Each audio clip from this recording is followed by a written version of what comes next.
From MTN News, you're watching Montana This Morning. Suspicious circumstances surround a fire in Belgrade. Coming up, what the Central Valley Fire Chief says about it. I'm Mike Dennison in Helena. Coming up, we'll tell you about the only contested race for a seat on the Montana Supreme Court. It is right at 6:30 now on this Tuesday. Chet Lehman, Matt Elwell with you here. Looking out, the sun's starting to make an appearance over the bridgers, and not a lot of clouds around it either. It looks fairly clear. It's pretty clear. We do have a few clouds, but man, it is chilly. It's Grab brisk, that jacket on the way out the door. That's about all I got for you, because the afternoon you're not going to need it. Don't say you weren't told. Yeah, that's right. My kids will. But 39 degrees in Butte, 38 in Dillon, 37 in West Yellowstone. Most areas holding right around that 40-degree mark. There's those few clouds, as Chet was talking about the sun heading over the horizon. Beautiful morning. It is just cool and crisp. The afternoon should be back into the mid to upper 70s. Oh, look at that shot. Beautiful Gorgeous. Shot there, Our Lady. Gorgeous. Beautiful morning. I think today our temperature should be back into the mid to upper 70s for today. We do have some fire danger to talk about. We're going to break it all down for you coming up in just a few minutes. All right, thank you, Matt. 6:30 now. Our top story this half hour. Crews watching the Lone Star Fire in Yellowstone National Park got a break from the fire weather yesterday. Fire burning in a remote territory about 3 miles south of Old Faithful. So far not threatening the historic structures at the famous geyser. Cool wet weather with rain, even some snow kept the fire at bay, but couldn't have made for a comfortable day for firefighters monitoring that smoldering fire. Wildfire is being allowed to burn for now, but a crew of 49 clearing brush, putting up sprinklers around Old Faithful in case that fire would turn that direction. Rain last week knocked down the blaze, but the woods dried out quickly in Saturday's warm, windy weather. That blaze grew to just under 1,000 acres. Firefighters say there's a good chance the same thing will happen this week. A red flag warning for dry, windy weather in place for today, tomorrow into Thursday. Staying on topic, Cinnabar fire burning east of Stevensville has grown to just over 2,100 acres, but remains 0% contained. No structures threatened, but there are trail closures in the area. 268 people assigned to that blaze, which was sparked by lightning and first spotted back on August 19th. And a wildfire near Lake Como in the Bitterroot National Forest, around 23 acres, according to last report. Fire broke out Saturday, is burning in very rugged and inaccessible terrain and heavy timber with dead standing and down trees. Bottom of the fire, approximately a 3-mile hike up the ridge from Lake Como. Wow, that is remote. 6:32 now, around 3:30 yesterday afternoon, a fire in Belgrade. Smoke could easily be seen from a wide area in the Belgrade Central Valley Fire Department. Now, along with multiple agencies, they responded. At the scene, Chief Ron Lindroth explained what happened. When we got on scene, we could see a mobile home was fully involved in fire. There were at least 6 vehicles that were involved as well. They appeared to be abandoned vehicles around that mobile home, and subsequent grass fires. The mobile home and the vehicles are a complete loss. The mobile home was actually reported to be abandoned. Nobody is living in it at this time. At this point in time, we have no idea how it started. We can rule out utilities because there are no utilities that were in place at the time. So that's under investigation. Central Valley, by the way, had support from Bozeman Fire Highlight and the Gallatin Gateway Fire Departments. Well, in Montana's crowded 2020 election, there's at least one statewide race flying well below the radar. That's a battle for a contested seat on the Montana Supreme Court.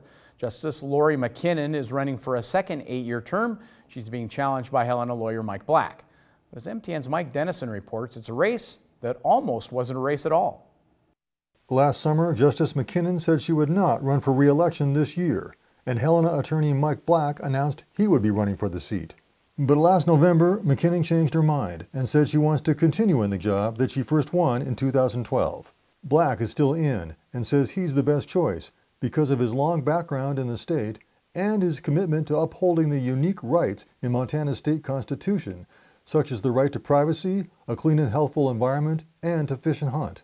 With my background in growing up in Montana and just being here, I think I'm just more suited to address the issues that are going to be important to Montana as we move forward, because we all want Montana to stay a wonderful place. McKinnon is a former state district judge and deputy county attorney in north central Montana.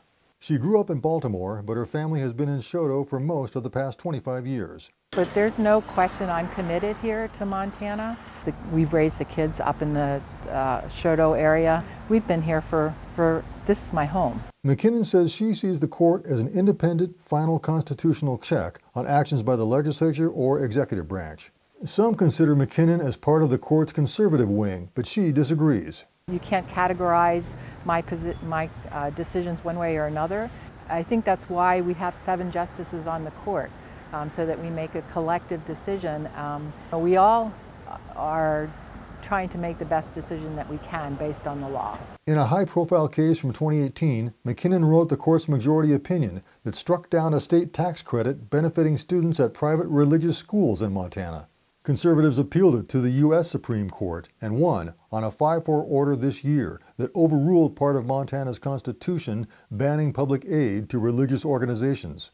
Black points to his broad legal experience in civil cases for many types of clients and believes McKinnon has sometimes been off the mark in her interpretation of the law. Justice McKinnon doesn't necessarily honor precedent.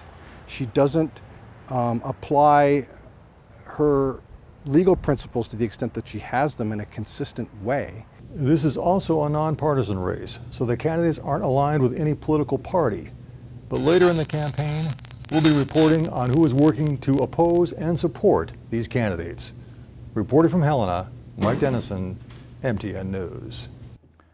By the way, Supreme Court Justice James Shea also running unopposed to retain his seat on the state's high court. This is a good one for you here. Summer winding down and as fall approaches, you need to stay more bear aware than ever. Take this incident captured by Duleg Krivich on Sunday at the Glacier National Park as an example.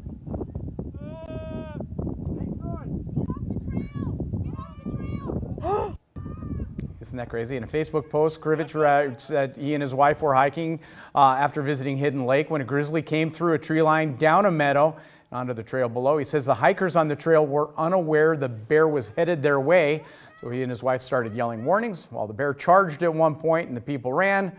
Fortunately, no one was injured. The grizzly eventually went away.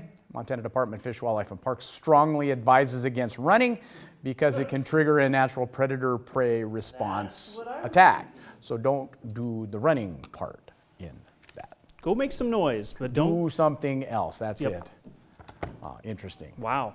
Crazy stuff right there. There you go. 6:37. We're going to take a quick break here on Montana This Morning. When we come back, a COVID-19 vaccine is available. Could your employer require you to get the shot? The answer, well, it's complicated. An attorney explains when we return. But first, here's a look at what's coming up at 7 on CBS This Morning. Good morning to you. Ahead on CBS This Morning, President Trump heads to Kenosha, Wisconsin after city and state officials ask him not to come. The city, as you know, still reeling from protest and the police shooting of Jacob Blake. How the president is now going head-to-head with Joe Biden on law and order as the 2020 campaign heats up. Also, one of the leading contenders for a coronavirus vaccine has started tests on volunteers in the U.S., and we have an exclusive interview with the first American to participate in the trial. And Grammy winner Chris Stapleton, love him, is starting over, you could say, only on CBS This Morning. The country music star talks about his upcoming album and what he's been up to these last few months. Talking to Anthony about that. Anthony's got the scoop. We'll see you at 7 o'clock on the dot.